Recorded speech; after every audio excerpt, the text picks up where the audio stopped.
Avui us explicaré un conte que està darrere meu. Es diu Caixes, caixes i més caixes. Comencem. En Raül i la Joana s'han enterrat en un munt de caixes. Darrere de la porta la Nula els mira amb tristesa. En Nico ja no tornarà a posar-se aquesta roba. Fa uns mesos en Nico es va morir. I ara per què estan tots tristos? Perquè el Nico s'ha mort. No passa res per plorar, ni tampoc per enfadar-se. En plorar els grans i els petits. Els professors i el seu gos. Aquí és el gos. És el professor. Aquest és el gos.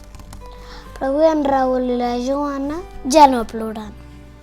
Només omplen caixes, caixes i més caixes amb les coses del Nico. La Nula sí que plora. Ella no vol oblidar el Nico. No vol buidar l'habitació. De vegades, quan els seus pares no la veuen, entra i se'ls tira al terra. Si a l'habitació de Nico la fa sentir bé. La colla ha arribat per sorpresa, fent rialles i rebombori. Ells també van plorar, però ara prefereixen explicar les aventures que han viscut junts. Mario esclata a riure. No pot parar. Acaba de trobar el flotador de Nico. Anant amunt i avall per les platges i piscines. És que l'últim dia se'l va treure, que el van cridar a la NASA per viatjar a l'espai. Tan valent era el Nico, com a mínim això ho recorda la Júlia, que va trobar el seu casc.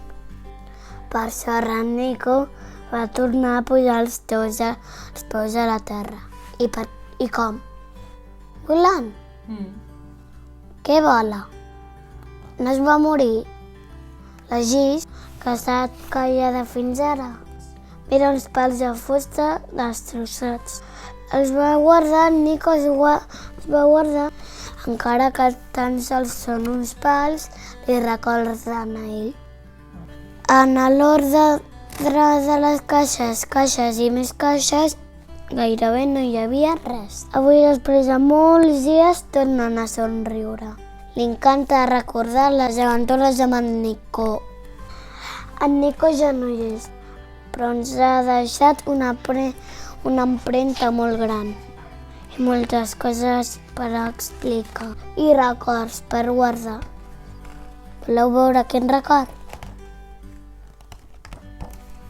Mentre tingui memòria, ningú podrà prendre a la Nula tots els records que li queden d'en Nico. I vet aquí un gos, i vet aquí un gat, aquest conte ja s'ha acabat. I vet aquí un gos, i vet aquí un gat, aquest conte ja s'ha fos.